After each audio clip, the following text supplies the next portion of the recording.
I have a long commute, so one of my favorite pastimes is buying up old audiobooks on tape or CD and listening to them on my 1987 Magnavox cassette player in my car.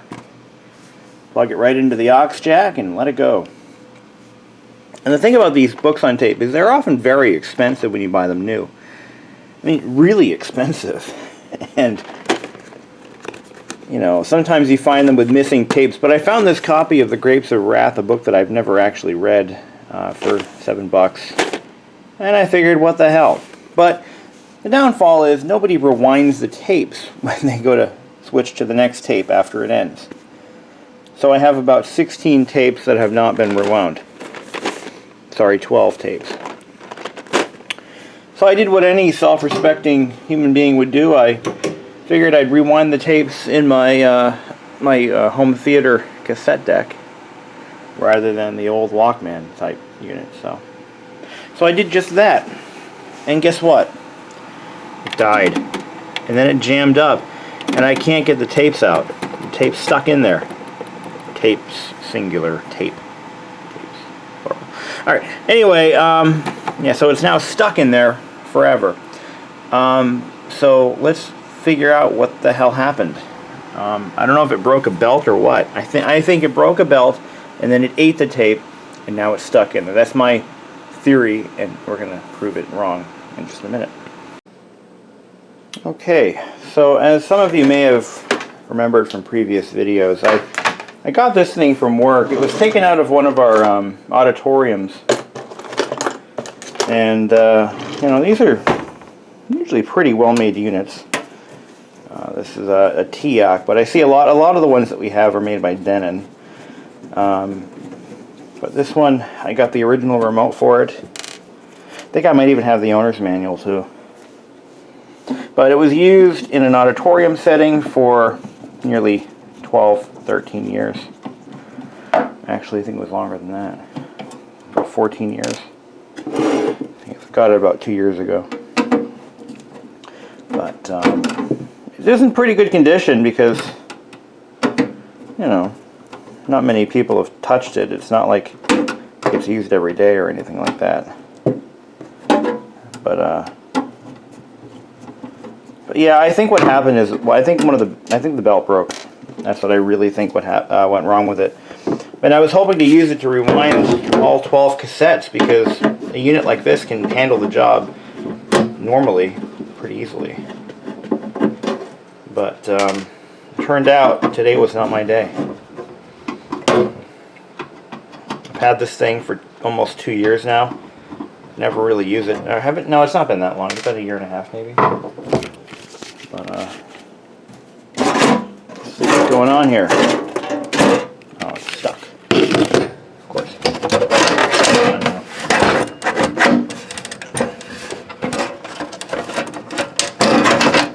I think it matches in there somehow. You should be able to just pop this cover off pretty easily. What's going on here? Oh, you lift it straight up. Got it. Okay, perfect. Now let's take a look. What went wrong? Well, the belt's not broken. Not at all. Here's the cassette deck. But something really jammed in there. Like, massively jammed. And in order to get it apart, it looks like it doesn't really look all that bad. I think I can get it off by taking these screws out, and I should be able to get to most of them.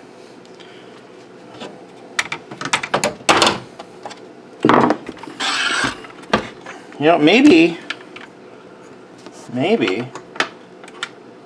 oh man, it is jammed solid, dude. What the hell? What the hell is right? So, let's take some of those screws out of there. I've had this apart before for cleaning, and I remember doing that. Actually, I think that might have been the topic of my last my one and only video on this unit.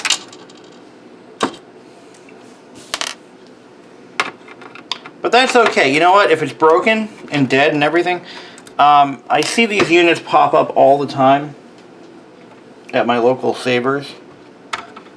So I needed another one. I can always get one. The one thing I don't see a lot of these days are portable cassette players. So I've got to do whatever I can to keep that old one running. Did it eat the tape? No, it didn't eat the tape. Believe that? Alright, hit the eject button and it should release from the door. So right now I've got the cassette transport free, but the door is hanging on to it for dear life, which really sucks.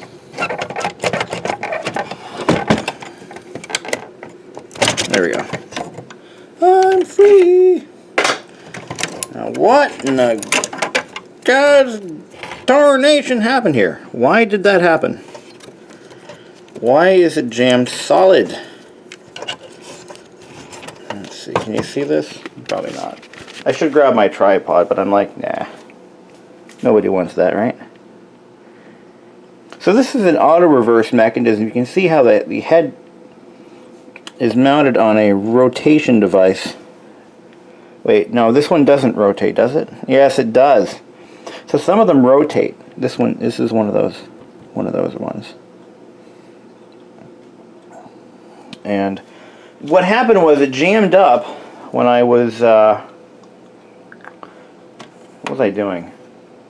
I was reversing the direction and it just freaking jammed up just like that. The tape didn't get eaten though, so that's a good sign. The belt's not broken. That's also a very good sign because I don't have another belt for it and I don't feel like buying one, so why don't we plug it in, make sure nothing's touching where it shouldn't be, and observe the transport mechanism in real life. I'm going to put a notepad underneath the mechanism here so that way nothing can possibly short out. There we go.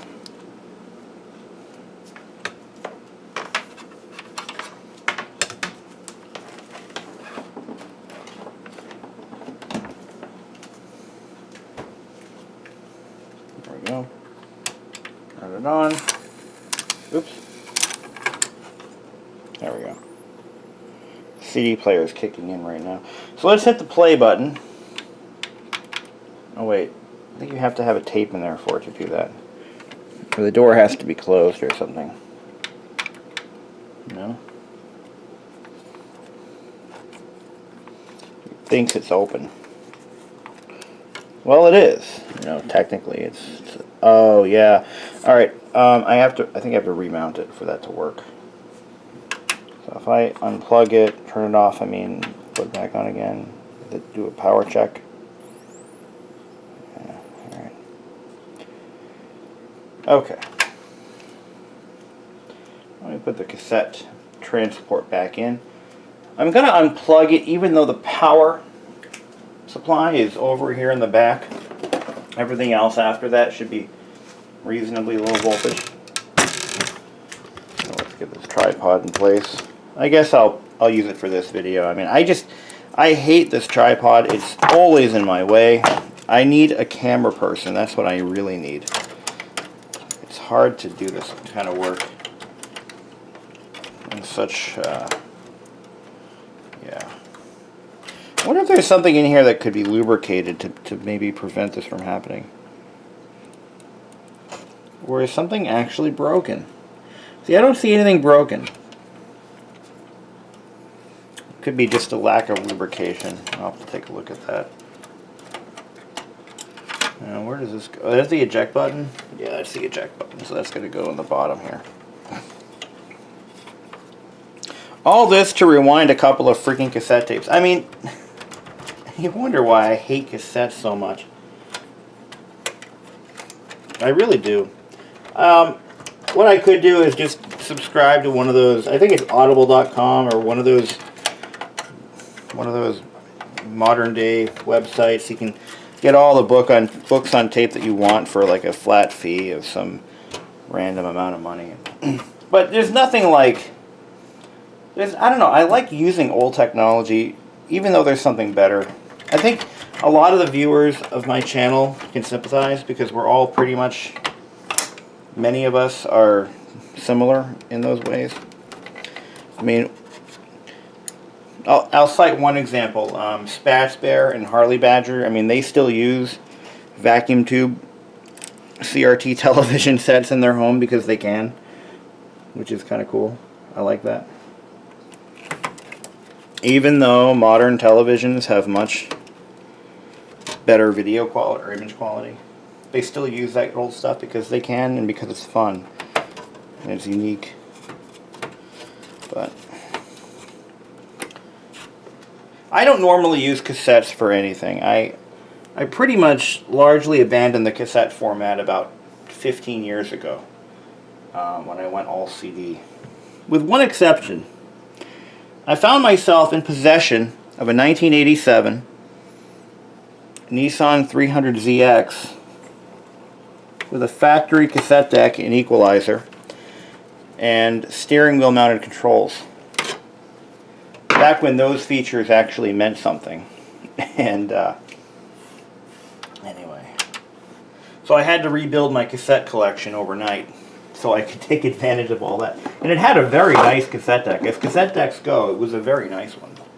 Alright, so we've got our unit back together. Let's see, let's put a tape in there. I don't think it'll let you kick it in unless there is a tape in there. So put the tape in, let's hit rewind. Yeah, it seems to be working. It literally jammed up when it was in between modes. Okay, so it is working. Let's fast forward it again. Fast forward. Now this wheel right here, this is our pulse counter. Can you see that? If I stop this wheel from moving,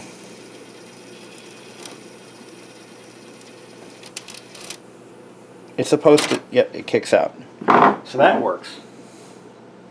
I probably shouldn't have put a screwdriver to it, but you all know that. Fast forward. Now what happened was I hit the play button. Ah, there we go. And jammed up. So I hit the play button. It jams up. And not only does it jam up. Oh, I see what's going on here.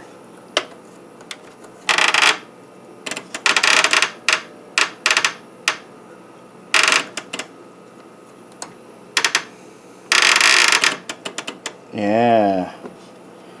It's as if the belt is slipping, but it's slipping because it's totally jammed. And then it times out, and then it says, no, screw you. Screw you. Tape doesn't come out. We're back to square one. So let's take a closer look. Alright. So what I'm going to do, I've taken the unit completely apart. And what we're going to do is we're going to apply lithium grease everywhere we can determine components are sliding past one another. I've got some lithium grease that I can just swab into, like for example the cam. I bet you the cam might be the biggest problem here, and that is the big gear in the back here, right there, that thing right there. Underneath that, that's what basically causes the entire mechanism to slide up and down and change modes.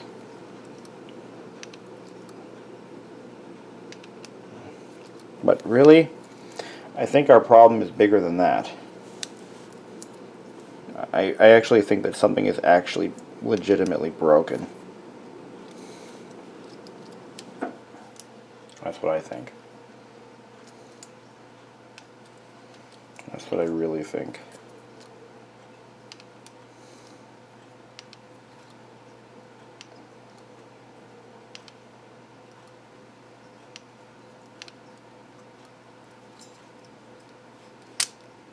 Gears don't mesh anymore. I put a cassette tape in there. It should release all the locks needed to engage everything, so we can at least see in real time what's happening.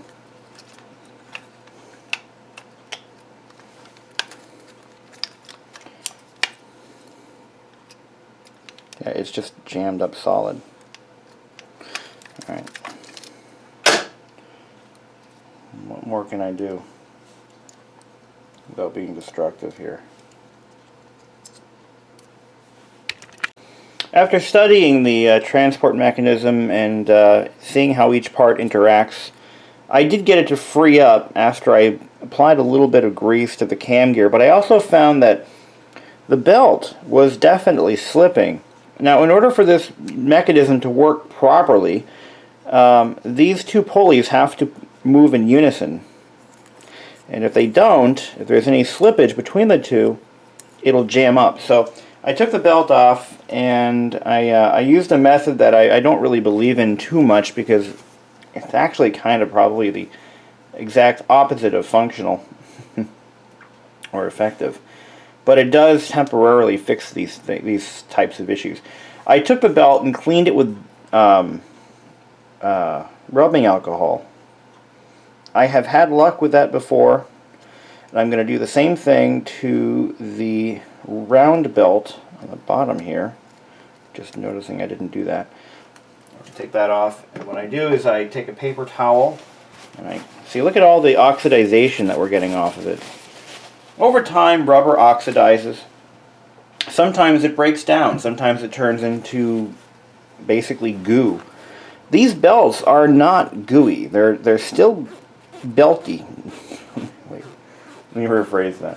They're still stretchable. They still hold their shape. They're not soft. They're not cracking. I mean, they're, for all intents and purposes, I think they're still good belts.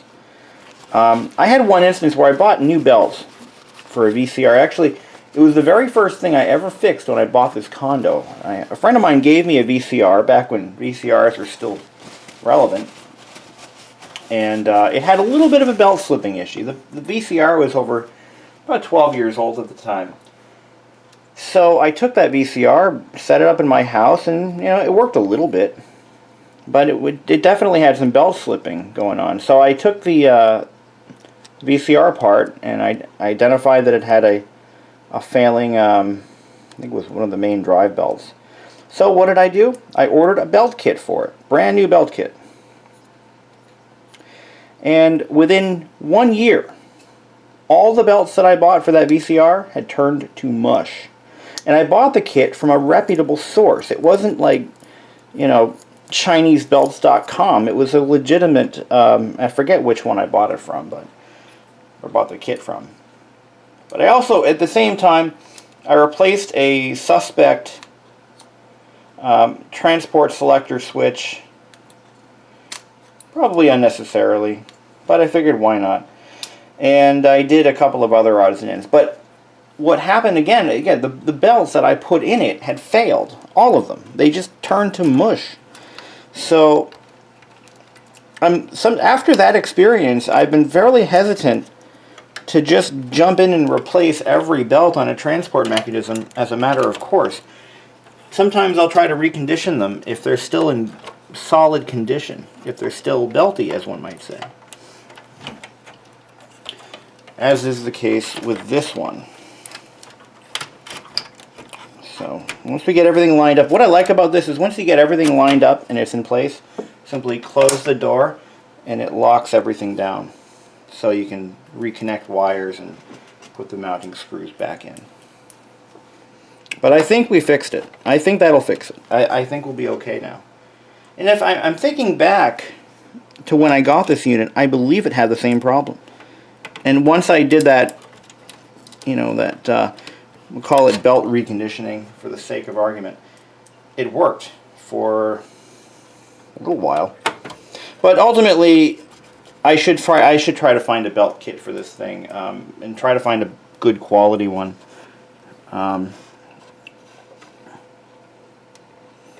Because these were used in auditoriums, and this is a commercial deck. This is not a general consumer one. This is a commercial grade one. I should be able to find. Of course, that term is used fairly loosely, but I know that these units, these combo units, were aggressively targeted towards churches and schools. And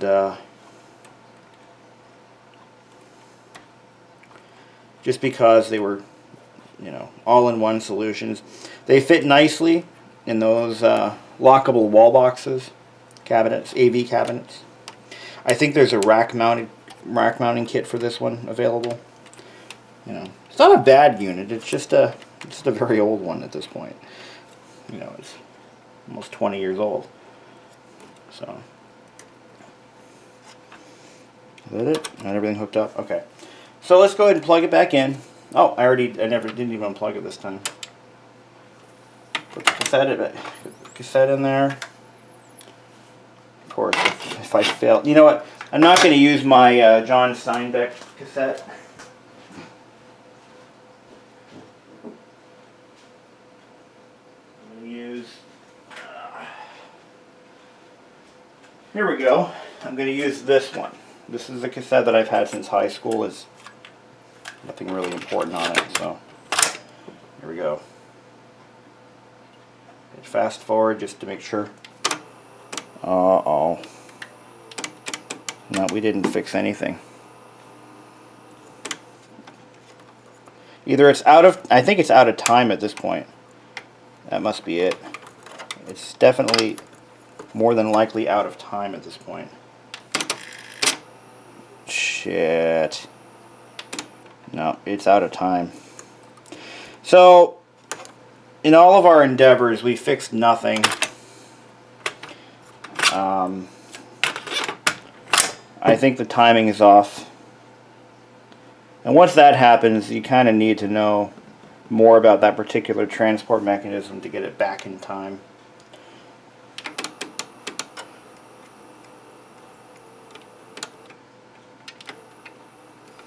Yeah. Oh, now it's spinning. And it stops. Yeah, this isn't good. Looks like an opportunity to go to Savers and pick up another cassette deck, because well, this one's fucked.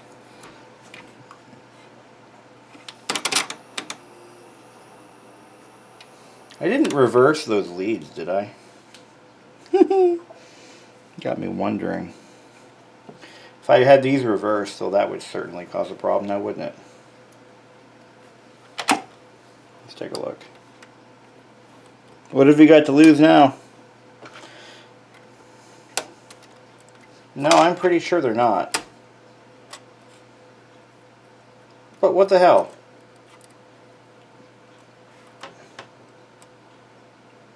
Let's put them back in the other way. Hey, I've made that mistake before. But usually electronics are built. Stand back, guys. This thing could make a lot of smoke and a lot of noise. Ready? Stand back. Alright, here we go. Yeah, it doesn't like that either. Oh, it hates that. It's like, what are you doing? Yeah, I had it right the first time. You smell that? She's done now. Alright. We're going to blow this thing up. Yeah. Get my disc out of there. Donald Fagen, the Night Fly. That's what's in there. Yeah, it's done for now. Point of no return. Thanks for watching. Hey, we tried, didn't we? I had it right the first time. I shouldn't have... And in fact, that white stripe, that's pin 1, so you kind of... Yeah, you know what I'm saying. I had it right the first time. So that's it for the TEAC. It wasn't a slipping belt. We fixed that problem. We know the belts were slipping. We fixed that. We know that there was possibly some old lubrication in there. We took care of that. Basically, something went drastically wrong at some point, and the mechanism no longer either was out of time or something. And I'm not willing to put the amount of time and effort it takes to figure out what the proper timing is, like for the cam gear. If the cam gear, like same thing with the VCR. If the cam gear jumps in relation to whatever else is driving it or it is driving, if if that ever happens, the mechanism will lock up dead, possibly cause permanent damage. Sometimes it's easy to get them back into time, sometimes it's not. This is one of those cases where I just don't care. I'm going to find another cassette deck and we'll be done with it. Or I just won't. Maybe I won't bother. I mean, the last time I used this unit was when I installed it in my house. Almost 2 years ago. No lie. So I'm not really missing it at this point. So off with its head.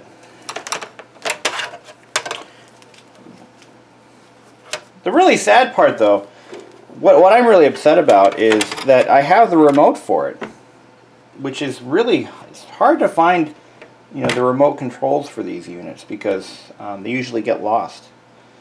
So I'm not worried about it. Savers has so many cassette decks and CD players. I couldn't care less.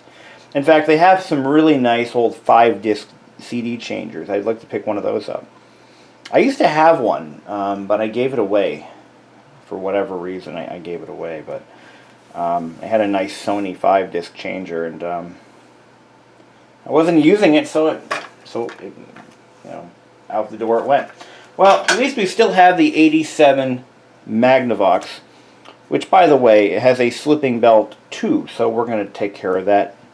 Why don't we do it now?